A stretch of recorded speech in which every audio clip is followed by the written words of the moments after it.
Buenos días, hoy vamos a hablar acerca del herpes virus del capítulo 33. Mi equipo está conformado por Edwin Julián y su servidora Cici Italia. El índice de comenzamos con herpes virus, siguiendo las propiedades de las infecciones por herpes virus en seres humanos, virus del herpes simple, virus de varicela zoster, herpes virus 6, 7, 6, 8 y virus B. Debemos saber que los herpes virus producen una amplia gama de enfermedades. Algunos van a afectar a una gran cantidad de células hospedadoras, en tanto que otros alteran unas cuantas.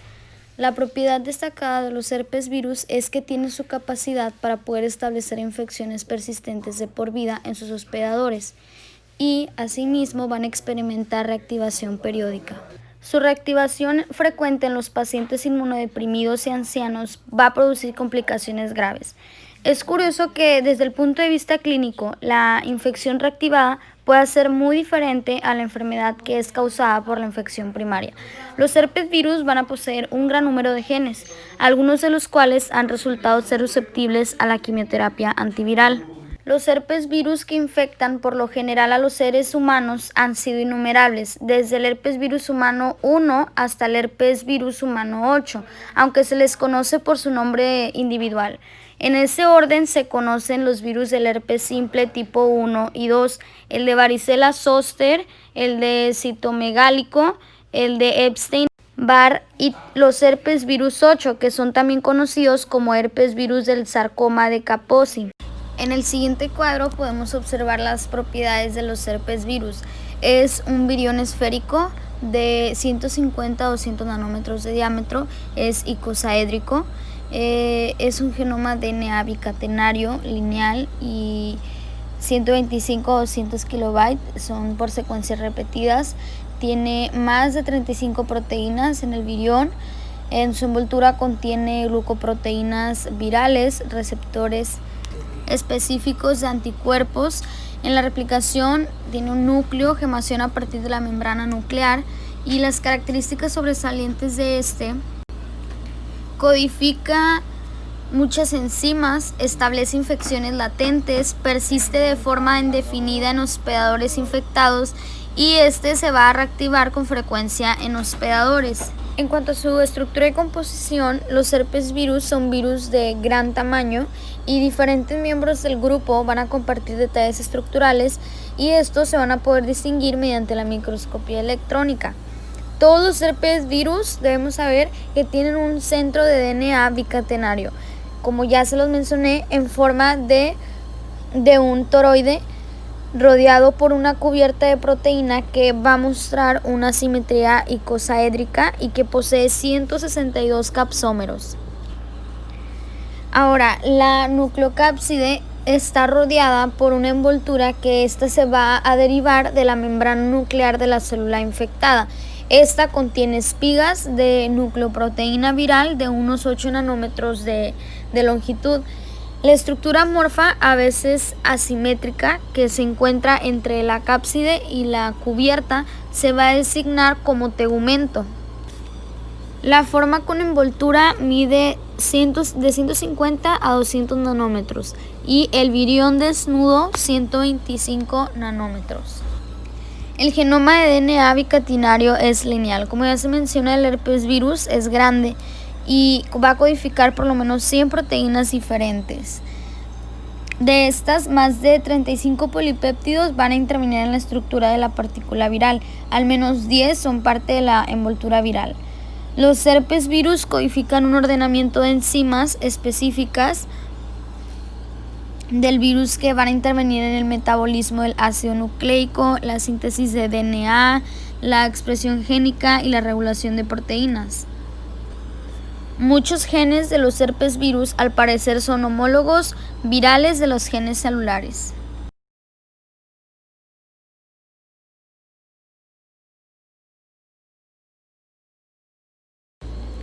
Ahora bien, en cuanto a la clasificación de múltiples miembros de la familia del herpes virus es compleja.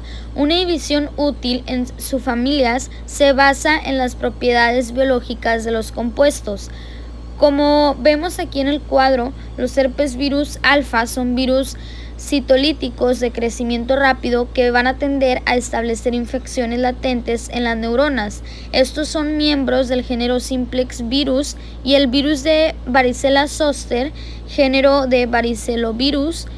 Los herpes virus beta son de crecimiento lento y van a poder ser citomegálicos, crecimientos masivos de las células infectadas, y se vuelven latentes en las glándulas secretoras en los riñones. El citomegalovirus se va a clasificar bajo el género citomegalovirus. En ese también se incluye aquí en el género roseovirus los herpes virus 6 y 7, según criterios biológicos, se parecen más a los herpes virus porque infectan a los linfocitos linfotrópicos T. Los herpes virus, ejemplificados por Epstein-Barr, género linfocriptovirus, infectan y se vuelven latentes en las células linfoides. Por último, la enfermedad de Kaposi, designado como el herpes virus humano 8, se clasifica bajo el género radinovirus. En la replicación del herpes virus, primero el virus se fusiona con la membrana plasmática y el DNA viral es liberado a la cápside en el poro nuclear, seguido por la circulación del genoma y la transcripción de los genes inmediatos e iniciales. Después, las proteínas alfa, productos de los genes inmediatos e iniciales, van a estimular la transcripción de genes iniciales. Luego, las proteínas beta, productos de los genes iniciales, funcionan en la replicación de DNA, generando DNA con catemérico. Por último, las proteínas Y, productos de los genes tardíos y que constan principalmente de proteínas estructurales virales, van a participar en el ensamble del virión. El DNA viral es transcrito durante todo el ciclo de replicación por la RNA polimerasa celular 2, pero con la participación de factores virales. La maduración va a ocurrir por la gemación de las nucleocápsides a través de la membrana nuclear interna alterada. Las partículas de virus envueltas son transportadas luego por el movimiento vesicular hacia la superficie de la célula. La duración del ciclo de replicación varía desde unas 18 horas para el herpes simplex virus hasta más de 70 horas para el citomegalovirus. Las células productivas infectadas con los herpes virus siempre van a ser destruidas. La síntesis macromolecular del hospedador se inactiva en las primeras etapas de la infección. Debemos saber que en el caso de herpes simplex virus, casi 50% de los genes no es necesario para el crecimiento en las células cultivadas. Los demás genes quizás son necesarios para la supervivencia del virus in vivo en hospedadores naturales. Dichos microRNA virales son importantes para regular las funciones celulares y entrar o salir o ambas funciones en la fase latente del ciclo vital de los virus, además de aportar blancos atractivos en que actuarán nuevos antivirales. Generalidades de las enfermedades por herpes virus. Diversas entidades patológicas se relacionan con la infección generada por las herpes virus. La infección primaria y la enfermedad reactivada por un determinado virus pueden implicar diferentes tipos de células y presentar distintos cuadros clínicos. El herpes simplex virus 1 y 2 infectan a las células epiteliales y van a establecer infecciones latentes en las neuronas. El tipo 1 por lo general se va a relacionar con las lesiones bucofaringeas y va a producir episodios recidivantes del herpes febril. El herpes virus tipo 2 infecta principalmente la mucosa genital y esta es la causa principal del herpes genital. Los dos virus también van a originar enfermedad neurológica. El herpes simplex virus 1 es la principal causa de encefalitis esporádica en Estados Unidos. Tanto el tipo 1 como el tipo 2 pueden causar infecciones neonatales que a menudo son graves. El virus de varicela zoster va a producir varicela en la infección primaria y establece una infección latente en las neuronas. Tras la reactivación, el virus va a generar herpes zóster.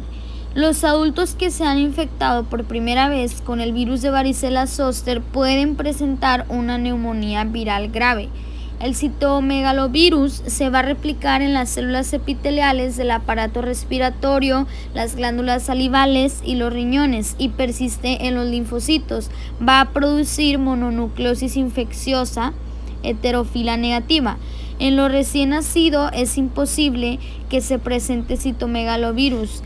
Esta es una causa importante de defectos congénitos y retraso mental. El Epstein-Barr se replica en células epiteliales de la bucofaringe y las glándulas parótidas y establece infecciones latentes en los linfocitos. Esta es una causa de mononucleosis infecciosa y de trastornos linfoproliferativos humanos, sobre todo en pacientes inmunodeprimidos. Los herpes virus 6 infectan a los linfocitos T, suelen adquirirse en las primeras etapas de la lactancia y originan exantema súbito, o sea, roceola infantil. El 7, también un virus 7, también es un virus T linfotrópico. No se ha vinculado aún con ninguna enfermedad específica.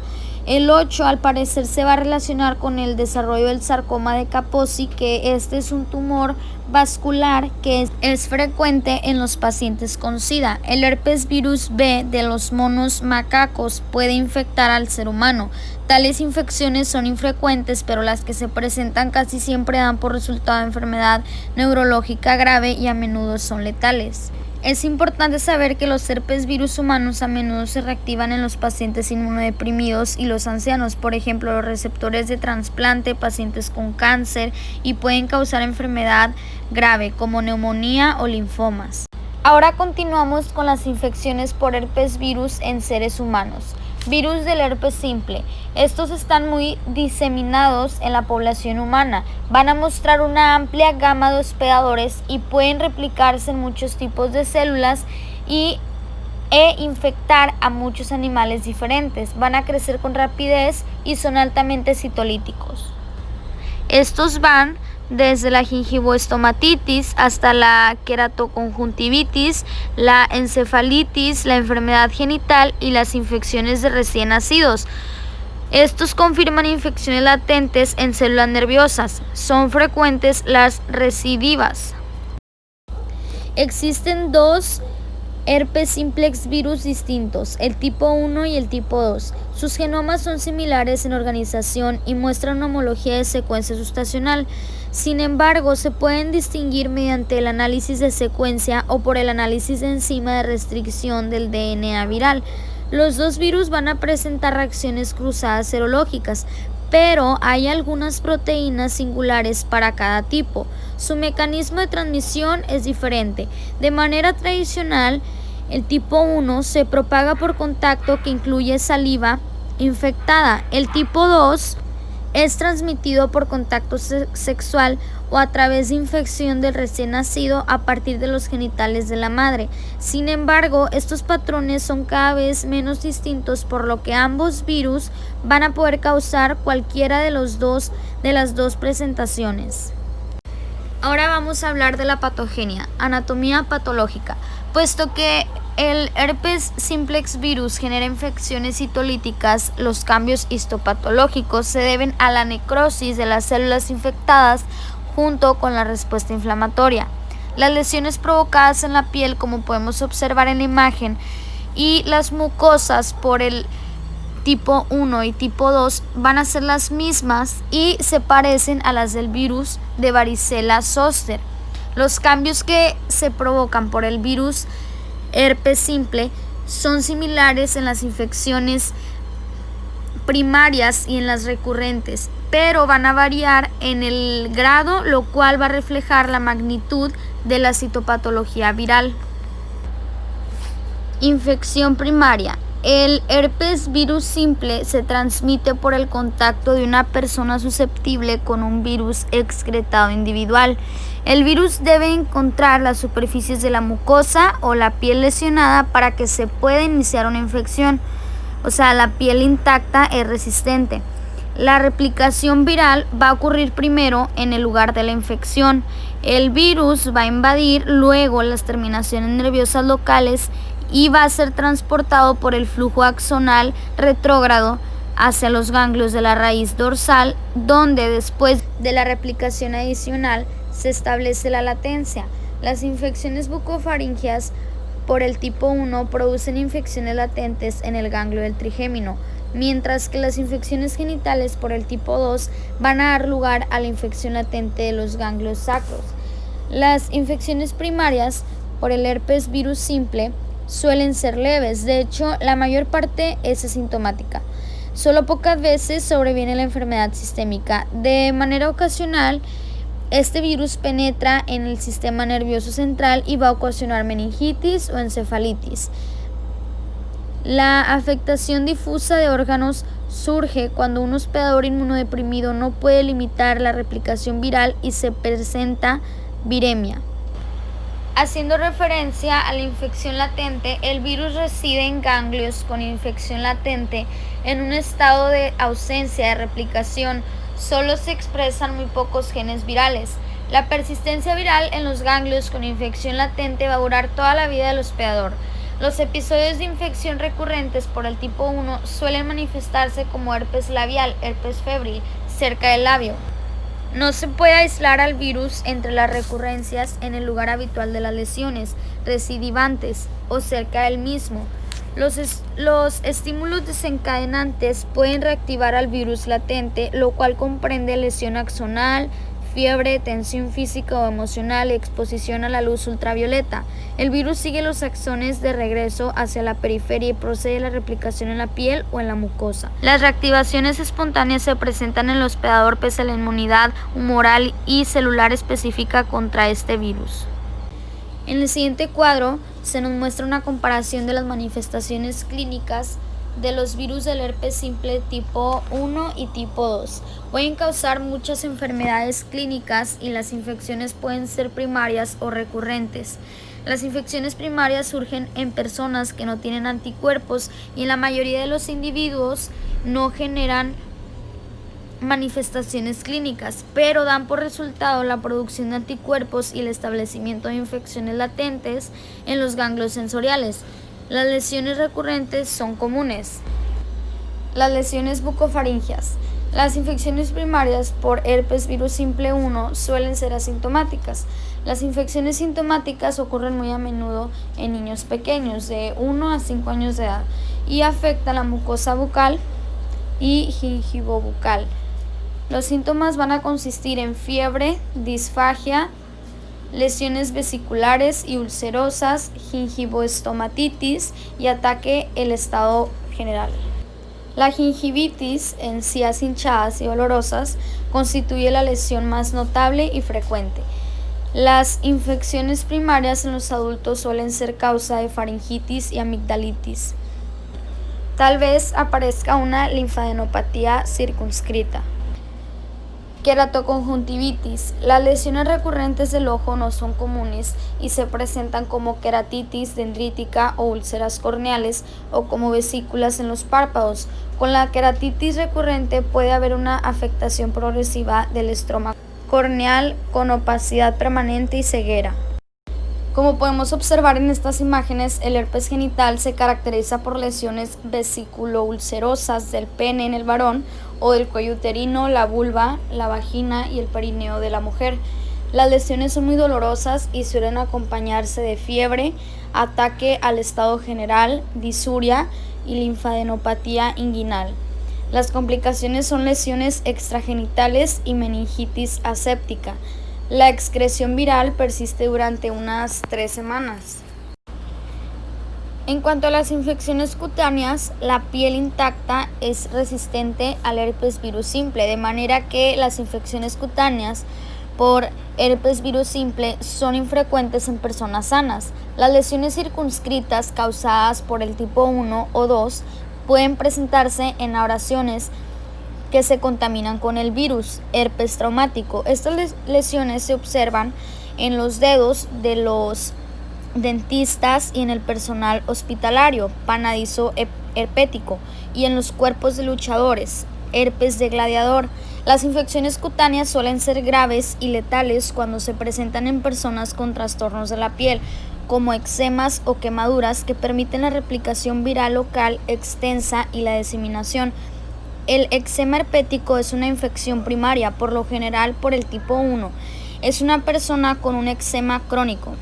Quizás sea letal. El virus del herpes es capaz de producir una forma grave de encefalitis. Las infecciones por herpes virus simple 1 se consideran la fuente más habitual de encefalitis esporádica letal en Estados Unidos. Esta enfermedad conlleva una elevada tasa de mortalidad y quienes sobreviven a menudo presentan anomalías neurológicas residuales. La infección neonatal por herpes virus simple puede adquirirse ya sea dentro del útero, durante el parto o después de este. La madre es la fuente de infección más común en todos los casos. El herpes neonatal puede adquirirse después del nacimiento por la exposición a herpes virus simple 1 o 2. Las fuentes de infección comprenden los familiares y el personal hospitalario que propagan el virus. Casi 75% de las infecciones neonatales por herpes se debe a herpes virus simple tipo 2. En cuanto a infecciones en hospedadores inmunodeprimidos, estos comprenden a los sujetos inmunodeprimidos por enfermedades o tratamiento, sobre todo aquellos con inmunidad celular deficiente, y los individuos desnutridos.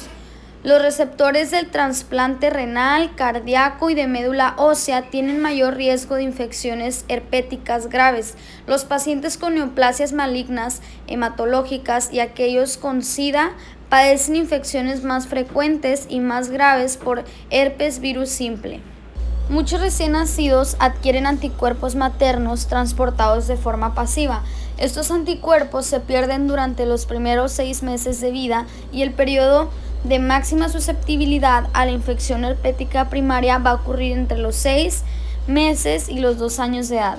Estos anticuerpos de la madre adquiridos a través de la placenta no van a proteger por completo contra la infección de recién nacidos, pero parecen mitigar la infección si no la previenen. Los anticuerpos contra herpes virus simple 1 comienzan a presentarse en la población en las primeras etapas de la niñez hacia la adolescencia. Están presentes en la mayoría de las personas. Los anticuerpos contra herpes virus simple tipo 2 aumentan durante la adolescencia y la actividad sexual. Los virus de la parainfluenza. Casi todos los lactantes tienen anticuerpos maternos contra los virus presentes en el suero, pero estos anticuerpos no van a evitar la infección o la enfermedad.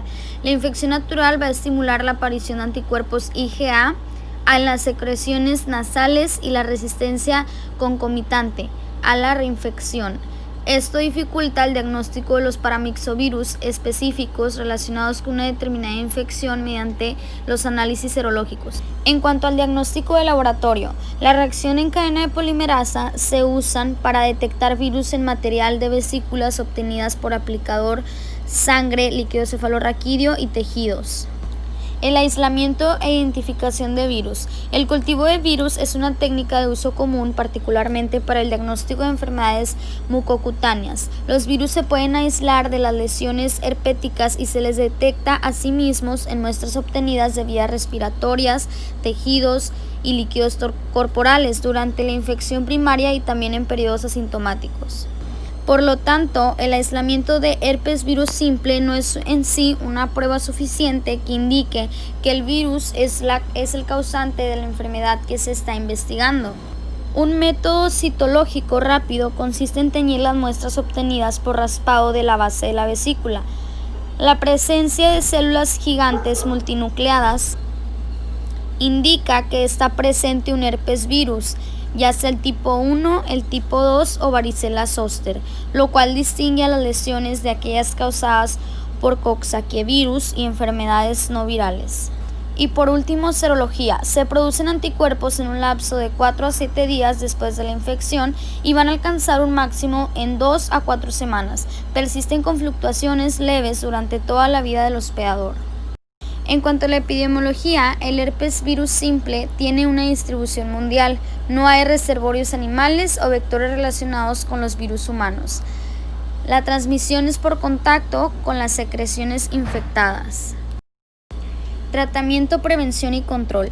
Varios fármacos antivirales han resultado eficaces contra las infecciones por este virus. Entre ellos está el aciclovir, valaciclovir y vidaravina. Los fármacos pueden suprimir las manifestaciones clínicas, abreviar el tiempo transcurrido hasta la cicatrización y disminuir las recurrencias del herpes genital. Sin embargo, el herpes virus simple se va a mantener latente en los ganglios sensoriales. Pueden surgir cepas de virus resistente a los fármacos. Los recién nacidos y a las personas con eczema se deben proteger del contacto con individuos que tienen lesiones herpéticas. El virus de la varicela zoster es una enfermedad leve, muy contagiosa que afecta principalmente a los niños, caracterizada por un eczema vesicular generalizado de la piel y las mucosas. La varicela es la enfermedad aguda que se presenta tras el contacto primario con el virus, en tanto que el zóster es la respuesta del hospedador parcialmente inmune ante la reactivación del virus de la varicela presente en forma latente en las neuronas de los ganglios sensoriales. El virus de varicela zoster es idéntico desde el punto de vista morfológico al herpes virus simple. El mismo virus produce varicela y zóster. Las cepas virales provenientes de las vesículas de los pacientes con varicela o zóster no muestran ninguna variación genética importante. La inoculación de líquido de la vesícula de zóster en los niños va a originar varicela.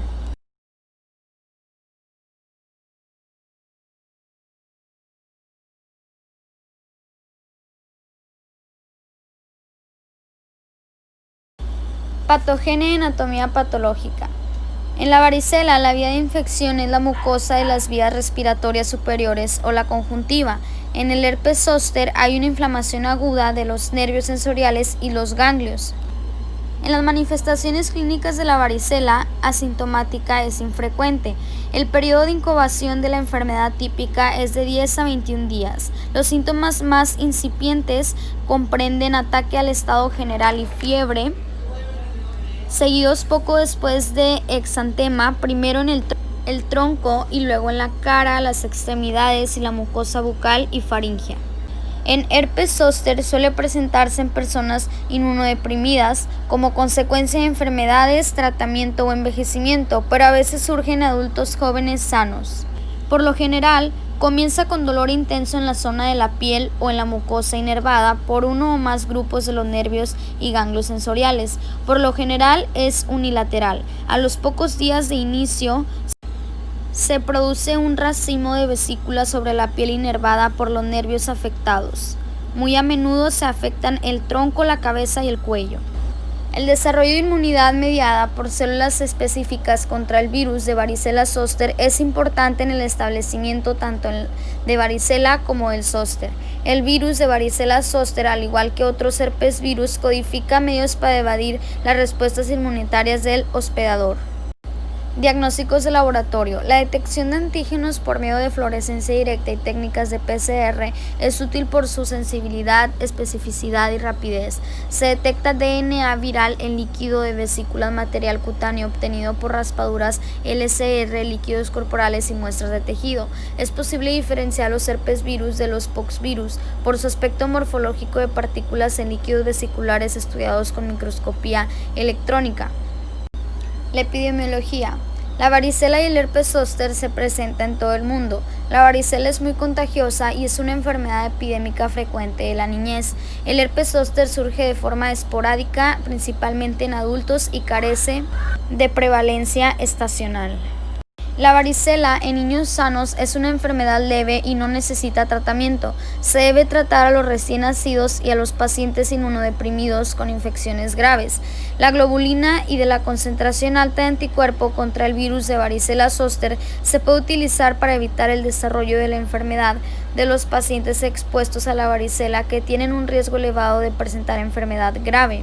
Una vacuna contra la varicela de microorganismos vivos atenuados fue autorizada en 1995 para uso general en Estados Unidos. Una sola dosis de la vacuna es eficaz para inducir protección contra varicela en niños, pero la tasa es menor en adultos. La vacuna tiene una eficacia aproximadamente de 95% para evitar una enfermedad grave. Los citomegalovirus son herpes virus ubicuos que constituyen causas frecuentes de enfermedad humana. Con frecuencia se identifican infecciones graves por citomegalovirus en adultos inmunodeprimidos. Estos son muy específicos de especie y específicos de tipo celular. Todos los intentos de infectar a los animales con citomegalovirus humano han fracasado.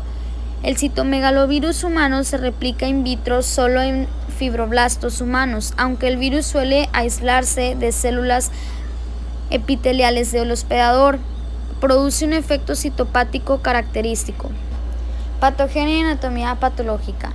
El citomegalovirus puede transmitirse de una persona a otra persona de varias maneras diferentes y todas requieren un contacto estrecho con el material que contiene el virus. Las personas con máximo riesgo para la enfermedad por dicho virus son las receptoras de órganos, las que tienen tumores malignos que están recibiendo quimioterapia y quienes padecen SIDA. Las infecciones fetales y neonatales por citomegalovirus pueden ser graves. Hospedadores sanos. La infección primaria en los niños, mayores y adultos suele ser asintomática, pero a veces produce un síndrome de mononucleosis infecciosa espontánea. Se calcula que el citomegalovirus causa 20 a 50% de los casos de mononucleosis heterófilos negativos. Hospedadores inmunodeprimidos. Hay un incremento de las tasas de mortalidad y morbilidad por infecciones primarias y recurrentes por citomegalovirus en personas inmunodeprimidas. El virus puede limitarse a un solo órgano y ocasionar neumonía, colitis, rinitis o hepatitis o producir infección diseminada. En infecciones congénitas y perinatales, la infección congénita puede ocasionar la muerte del feto dentro del útero. En Estados Unidos, los anticuerpos contra CMV en los seres humanos aumentan con la edad, desde casi 40% en adolescentes a más de 80% en personas mayores de 60 años de edad. La reactivación de la infección latente ocurre en presencia de inmunidad humoral. Para su diagnóstico de laboratorio también se puede utilizar la reacción en cadena de polimerasa y análisis de detección de antígeno. Las técnicas de PCR se utilizan para detectar virus circulantes en la sangre, en líquido cefalorraquídeo y en orina. También se puede utilizar el aislamiento del virus y para esto se utilizan fibroblastos humanos para tratar de aislar el virus. También se encuentra el análisis serológico y la detección de anticuerpos de inmunoglobulina G virales señala una infección activa. Los análisis serológicos no son informativos en los pacientes inmunodeprimidos. Y también está la técnica de evaluación de resistencia de CMV, que comprende la secuenciación de los genes de sinasa viral y DNA polimerasa, y compararlo con una base de datos de mutaciones y resistencia identificadas. El CMV es endémico en todas las partes del mundo, se encuentra en todas partes Se desconocen las epidemias de este mismo y se presenta durante todo el año, y no se observa ninguna variación estacional en las tasas de infección. La prevalencia de la infección varía según la posición socioeconómica, las condiciones de vivienda y las prácticas de higiene. La prevalencia de anticuerpo puede ser moderada de un 40 a 70% en los adultos de grupos socioeconómicos altos de los países desarrollados. Para tratar esta infección se ha utilizado el ganciclovir, un nucleócido estructuralmente relacionado con aciclovir, y este se ha utilizado de modo eficaz para tratar las infecciones por CMV que ponen en riesgo la vida de los pacientes inmunodeprimidos. El ganciclovir lo que hace con esta infección es que reduce la gravedad de la retinitis por dicho virus, así como la esofagitis y la colitis. El virus de Epstein-Barr, también por sus siglas EBV, es un herpesvirus ubicuo que es el agente causal de la mononucleosis infecciosa aguda y se relaciona con el carcinoma nasofaringeo, el linfoma de Burkitt, el linfoma de Hodgkin y linfomas no Hodgkin. El EBV suele transmitirse por la saliva infectada e inicia una infección en la bucofaringe. La replicación viral ocurre en las células epiteliales de la faringe y las glándulas salivales. En cuanto a las manifestaciones clínicas, tenemos como principal la mononucleosis infecciosa, que es característica del virus de Epstein-Barr. Y tras un periodo de incubación de 30 a 50 días se presentan síntomas de cefalea, fiebre y ataque al estado general, fatiga y faringitis. Otra manifestación clínica sería el cáncer, porque como ya se mencionó anteriormente, el virus de Epstein-Barr se relaciona con varios linfomas y carcinomas. Las infecciones por EBV desencadenan una respuesta inmunitaria intensa que consta de anticuerpos dirigidos contra muchas proteínas específicas de virus y se forman diversas respuestas mediadas por células y secreción de linfocinas. La inmunidad celular y los linfocitos T citotóxicos son importantes para limitar las infecciones primarias y controlar las infecciones crónicas. Para un diagnóstico de laboratorio se puede utilizar las técnicas moleculares para identificación del virus. Por medio de las técnicas de PCR para identificar el DNA del virus EBV se detecta la partícula en sangre, líquidos corporales y tejidos. También se puede realizar el aislamiento del virus. El EBV se puede aislar de saliva, sangre periférica o tejido linfoide mediante la inmortalización de los linfocitos humanos normales. Este análisis suele tardar mucho, como de 6 a 8 semanas, y usa recursos especializados y pocas veces se lleva a cabo. El virus de Epstein-Barr es frecuente en todos los lugares del mundo y más del 90% de los adultos es seropositivo. Se transmite principalmente por el contacto con secreciones bucofaringias. En países en desarrollo, las infecciones se presentan en una temprana edad. Más del 90% de los niños está infectado a los 6 años de edad. Estas infecciones en las primeras etapas de la infancia por lo general ocurren sin que haya una enfermedad reconocible. No se dispone ninguna vacuna contra el virus de Epstein-Barr. Aciclovir reduce la propagación de Epstein-Barr a partir de la bucofaringe durante el periodo de la administración del fármaco. El herpesvirus humano 6 fue reconocido por primera vez en 1986. Los primeros aislados se obtuvieron de cultivos de células mononucleares de sangre periférica provenientes de pacientes con trastornos linfoproliferativos. Las propiedades del virus son que el DNA viral tiene un tamaño de casi 160 a 170 kilobases y muestra una composición media de 43 a 44%. La disposición genética del genoma del herpesvirus humano 6 es parecida al CMV humano. Al parecer, el herpesvirus humano 6 no tiene ninguna relación antigénica con otros herpesvirus humanos conocidos, con excepción de cierta reactividad cruzada limitada con el herpesvirus humano 7.